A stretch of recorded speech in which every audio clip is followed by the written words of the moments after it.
Hello friends आशा करूँ আপোনালোক সকলো ভালে আছে। আজি এই ৰেচিপিটো সাধাৰণতে মোৰ পেহীয়ে বনাইছে বুলি ক'ব পাৰি। বলিয়ৰা মাছ দেখিছেনে ইমান সুন্দৰকৈ বাছিছে আৰু একেবাৰে ফ্ৰেছ বলিয়ৰা মাছ বুলিয়ে ক'ব পাৰি।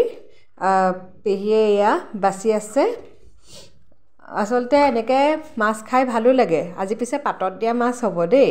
আপোনালোকে বাৰু পাতত দিয়া মাছ খাই ভাল পায়নে কমেণ্ট ছেকশ্যনত ক'বচোন।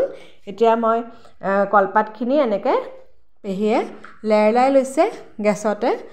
ইমান আসলতে সুন্দৰকৈ কলপাতখিনি আসলে লেৰলা হৈছে নহয়। আৰু কলপাতত বনালে সাধাৰণতে কলপাতৰ গোন্ধটো ভাল ওলায় আৰু বিশেষকৈ কলপাতত খালে আসলতে হেল্থৰ কাৰণেও ভাল।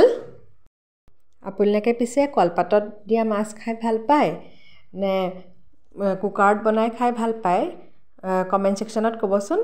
এতিয়া সুন্দৰকৈ পেহীয়ে কলপাতত মাছো দি দিছে। সৰু মাছ হ'লে আৰু ভাল হয় খাবলৈ কাৰণে। আজি বলিয়ৰা মাছ এতিয়া আন্দাজমতে নিমখো দি দিছে। লগতে মিঠাতেল আসলতে বুলি ক'বলৈ গ'লে অকণমান নাকত ধৰাকৈ দিলে খাবলৈ বিৰাটেই ভাল লাগে নহয়নে বাৰু। সেয়া মিঠাতেল আৰু নিমখ সুন্দৰকৈ পেহীয়ে সানি আছে। লগতে আৰু কিছুমান বস্তুও লাগিব নহয়নে বাৰু। মিহি মিহিকৈ ধনিয়া পাত কাটি দিছে, ঘৰৰে ধনিয়া পাত, সেইকাৰণে গোন্ধটো বিৰাটেই সুন্দৰ হৈছে। লগতে কেঁচা জলকীয়া, যিমান পাৰে কেঁচা জলকীয়া সিমান দিব পাৰে। আমি পিছে জ্বলাটো অকণমান মিডিয়ামকৈ খাওঁ, সেইকাৰণে খুব বেছি জলকীয়াও দিয়া নাই। সাধাৰণতে পাতত দিয়া মাছ বুলি ক'লে জ্বলা হ'লে খাবলৈ বহুত বেছি ভাল লাগে। এতিয়া পিঁয়াজো মিহি মিহিকৈ কাটি দিলে। আপোনালোকে বিলাহীও দিব পাৰে। আৰু এখন কলপাতে এনেকৈ এতিয়া মেৰাই পেলাই অতিজিত দিয়া হ'ব। আপোনালোকে প্ৰেছাৰ কুকাৰতো দিব পাৰে। আজি পিছে অতিজিতহে দিয়া হ'ব।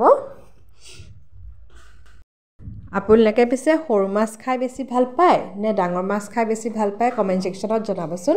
এতিয়া মই অতিজিতটো এতিয়া মাছ দিয়া হৈ গৈছে। 25 মিনিট নাইবা আধা ঘণ্টা দিলেই আচলতে ৰেডি হৈ গৈছে। গৰম গৰম ভাতৰ লগত পৰিৱেশন কৰিব। খাই যে আজি বিৰাটেই ভাল লাগিলে। লগতে মোৰ চেনেলটো ছাবস্ক্ৰাইবো কৰি দিব, শ্বেয়াৰ কৰিব। আজিলৈ আহিছোঁ।